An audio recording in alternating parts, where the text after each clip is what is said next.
Successful growers work to a plan and a schedule. And I feel like this is the one piece that's missing, that no one sits you down and tells you how to do it. So I'm going to talk you through exactly how to get yourself mapped out with a plan, including all the steps to follow to arrive at a solid schedule that will set you up for a huge harvest.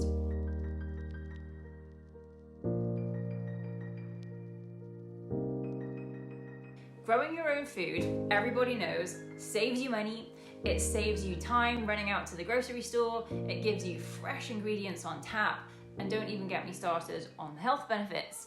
But when you see these people who have a huge success at growing a garden, enjoying the abundance of homegrown, organically produced, fresh produce, or they're putting away enough food to feed their family for an entire year, let me tell you, it's not because they have a special magic green thumb that you don't, and it's not because they have better equipment or soil or superior seeds, although that is a separate topic in itself. And it's not because they come from a heritage of growers or a farming background. No, it's because of what I'm going to share with you right now. So in this video, we are going to look at 4 things. We're going to look at what to grow, including based on your zone and your last frost dates. We're going to look at annual crops and perennials and the difference between them. We're going to look at indoor starting and direct sowing and how to know which seeds to do, what to do with which seeds. And then we're going to talk about how to map it all out. Okay, so hopefully if you watched my last video, you already have mapped out your garden like so. If you didn't watch that, I'll link the video here in the description box below so you can go back and do all of that first. And then once you have your beds mapped out and any other garden structures that you're going to incorporate, the next part is deciding what to grow. And to help you decide that, you need to think about your growing zone and your last frost date.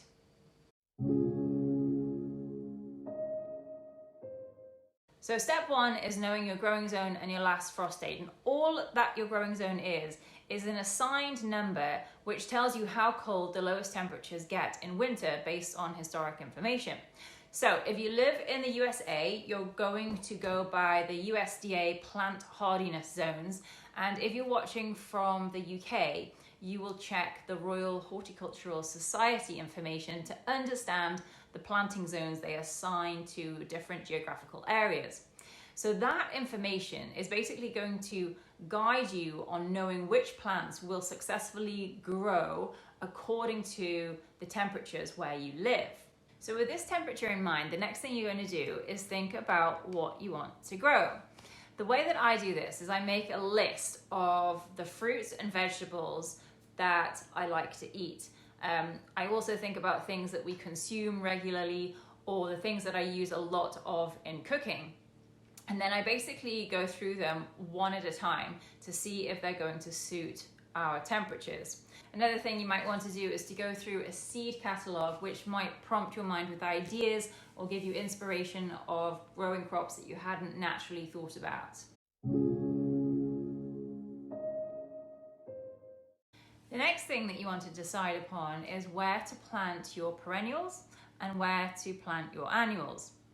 So your perennials are your plants, your bushes, your shrubs and trees that are going to live in the same spot in your garden, and they will be plants that come back year after year. So they will have a permanent place in your garden. And then the annual crops are the crops where the plant dies off after its finished production and it requires replanting or a new seed sowing in the following year.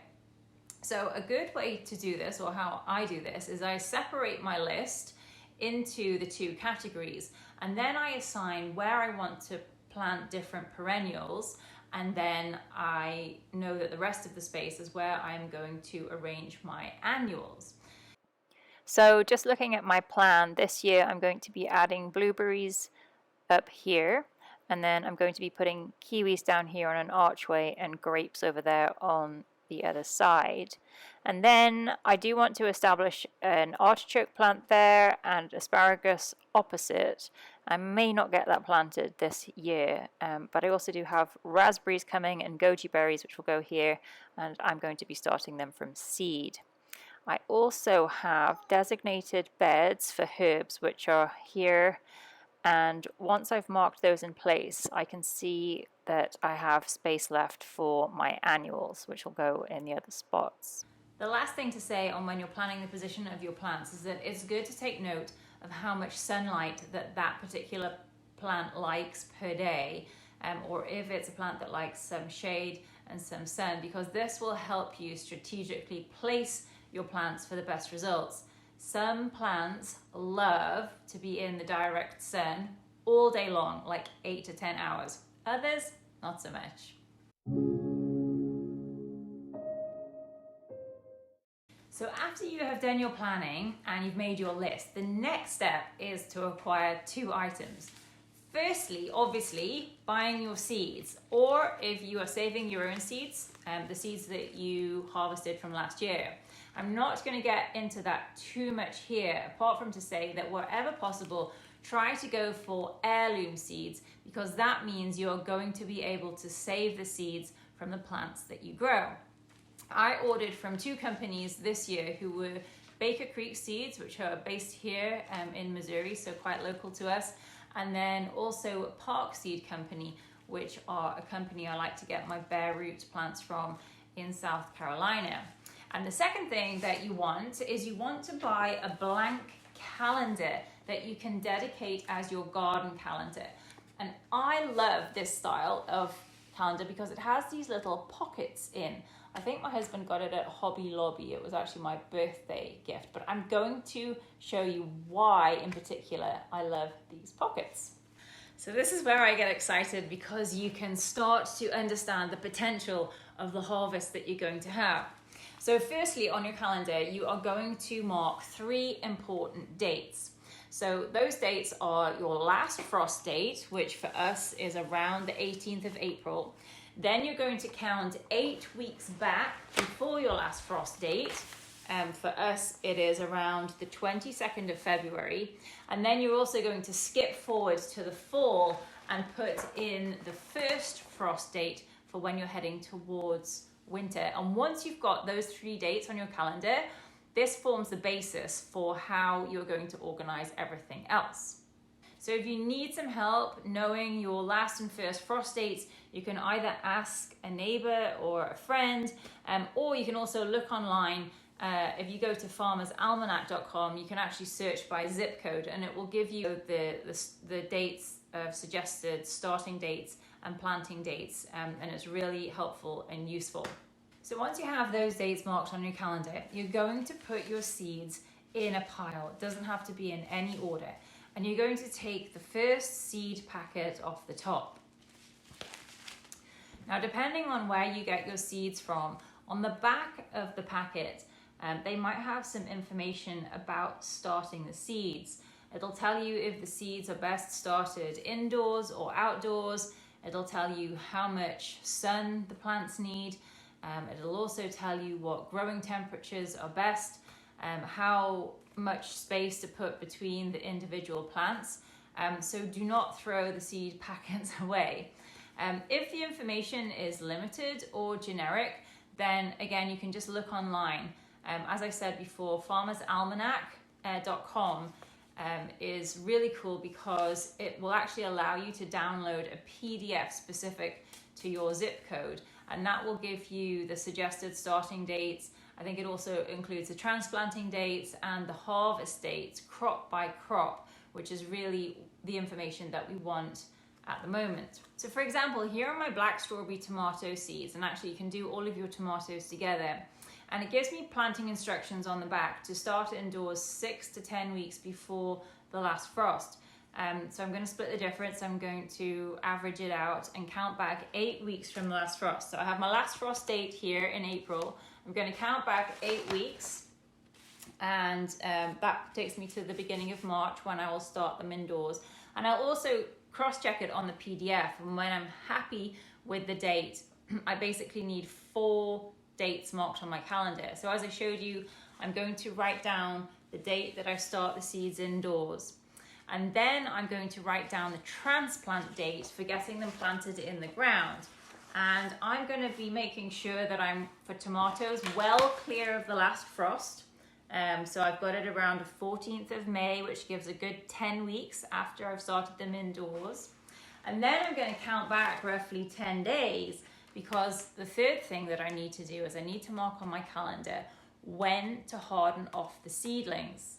So all that basically means is that before I plant my plants in the ground, I'm going to bring them outdoors and I'm going to set them in a shady outdoor space like my porch, so that they have a little bit of time to get used to the weather outdoors before I go ahead and put them in the ground. And then the last date that I want to do is to count ahead and roughly remind myself of when I want to harvest that fruit or vegetable. Now you might be thinking, Carrie, it's pretty obvious when tomatoes are ready to harvest, but it's a good habit with crops to mark a harvest date, just because with some crops like corn and then other root crops like carrots and onions and garlic, they sometimes might show signs of being ready before they actually are. So this packet of tomatoes tells me that it's a 60-day crop, but I'm still going to put a reminder on my calendar that says harvest the tomatoes, which I will count forward 60 days after the date that I sow the seeds. So this is my little secret. What I'm going to do is I'm going to go back to find the date of when I'm starting the tomatoes indoors, and I'm going to set my seeds in this little pocket in the calendar. And I do that for all of my seeds. I'm telling you, this is the most useful thing you will ever use one of these calendars for. I used to think, well, what do I put in these pockets, the cute little pockets that they put on the calendars? Well, here is the way to use them. So what is good about it is that when you see the date to come up, you can basically just grab the packs without having to sift through boxes and boxes of seeds and get in a muddle. This method is also going to space your work out, because when you see it on a calendar, you can stagger your work, and so that way you don't have to be doing everything at once. Seed starting might be quick and easy, but once you get into the transplanting and everything that follows that, I like to make sure that I have things staggered so that I'm not trying to do everything all at the same time. That can get really challenging. So this will give you an overview, and you'll be able to see what's coming and also plan the rest of your life around the garden work that you want to do. And after that, you basically just rinse and repeat. So with all your seed packs, once you've done one, and like I say, you can group your tomatoes together. And sometimes I even write on the front of the seed pack that says indoor March, or I might code them something like ID for indoor, or DS if it's a seed that I'm going to sow directly outside. Just a note on direct sowing. Obviously you only need to write the 2 dates on your calendar, which is going to be the date that you sow that seed in the ground and then the harvest date. And although all seeds can be direct sown in theory, there are some things that will help you make a decision on when and when not to do that. So first you want to consider how long is your growing season. If you have a short growing season, then you might want to look at starting more of your seeds indoors. And all that basically does is it gives the plants a head start, so that when you arrive at your last frost date, you're going to have an 8-week-old plant to put in the ground rather than starting at that moment from seed. And this really works well for us when we plant tomatoes and peppers, because it helps us to get ahead of the season, and then we can start harvesting early. As for crops like onions and leeks, they have a long growing season. So when you're starting those plants from seed, you need to take advantage of the indoor temperatures to get them well on their way by the last frost. Seeds that I have found do not transplant well are things like corn and peas and beans and melons. Firstly, they are fast growing vining crops. So if you're starting those seeds indoors, you're definitely going to have runners climbing your curtain poles if you don't keep an eye on them. But they also don't like having their roots disturbed. So I find that it's much better to direct sow those crops.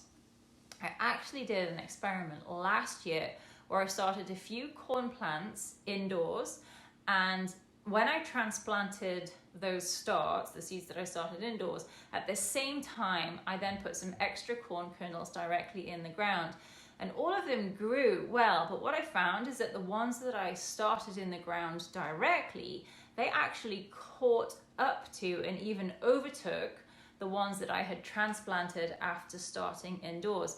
So the hassle of going to the lengths of starting them indoors didn't really pay out in the end. So that's why I recommend those crops are better just started in the ground.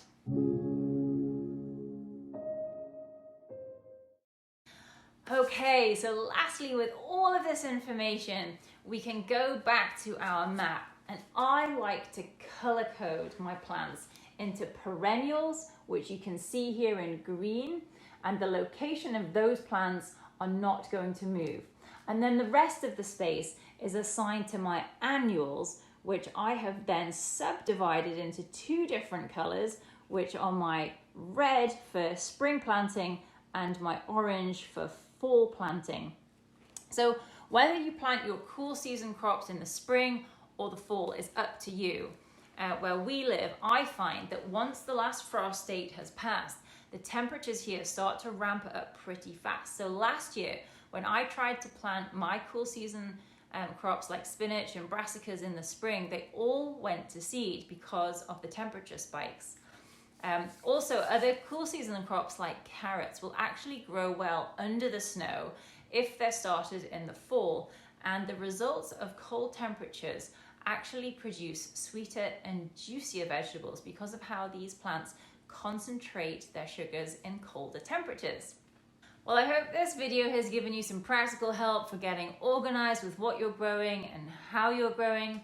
I find that there's nothing better than following a schedule to keep you organized and to keep you stress-free, which allows you to streamline your planting, it allows you to streamline your growing and your harvesting, and also being organized is going to allow you to be proactive, which means you're going to respond better when you come up against issues like pests or disease. You're going to have your game on, you're going to have done your work up front, and this is the key, I believe, to a victory harvest. Thanks for watching, guys. Don't forget to leave your comments in the description box below, and I'll see you in the next one.